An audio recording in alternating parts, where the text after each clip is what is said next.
Akiaria ri itura-ini ria ndege Ndimũ hindi ya icera mĩciĩ-inĩ ĩrĩa ĩragũmĩirwo nĩ ikuũ cia endwa ao thutha wa kũnyua njohi thumu. Mũnene wa borithi Naikuru Michael Mwaura augĩte borithi nĩ magagĩrithĩtie mbara ya njohi thumu na gũtacũkĩria makinya marũrũ arĩa maranyitwo na mahĩtia maya. Crackdown which is going on right now, but for this case is a bit different because the cause is totally different.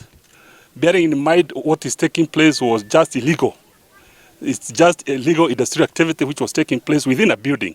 Mwaura arorota maabitha a borithi arĩa maratuĩka iremithia mbara-inĩ ĩno na njĩra ya kũngania mahaki gũkũ akĩanĩrĩra atĩ andũ atatũ nĩ maikĩtio ngono magĩkuruhanio na wendia wa njohi thumu ĩrĩa yacũngĩrĩirie ikuũ cia andũ atatũ mwena wa Raneti. Within our service standing order, no officer should engage him or herself on any corruption activity. Already we have arrested 3 suspects who are before court. Nyuma mutume ni munene wa bururi nauga bill ciothe cia mathiko niwe ukurora na no ukurugamirira. Atongoria moritio gwĩthema kwĩmathĩra ngumo na ndeto cia maheni makiria mbara-inĩ ya njohi cia ibango. When a leader ambaye alikuwa kwa hii kiti alafu arudi aseme ya kwamba hii pombe imekuja hapa kuuzwa na machief, anataka kutafuta sympathy votes. Ulifanywa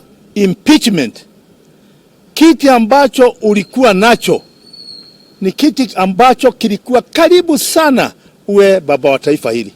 Hakuna pesa inapika pombe alafu inapelekewa rais kule juu.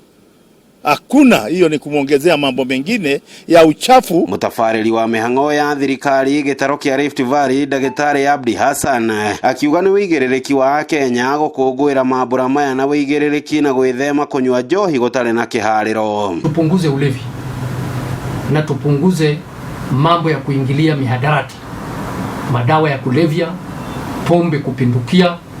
Hiyo hata kama ni sherehe tusifanye sherehe iwe ni mashindano ya kunywa pombe. Ngĩribotera Inooro TV kuma kaunti-inĩ ya Naikuru. Rĩtwa rĩakwa nĩ Robert Wamaina.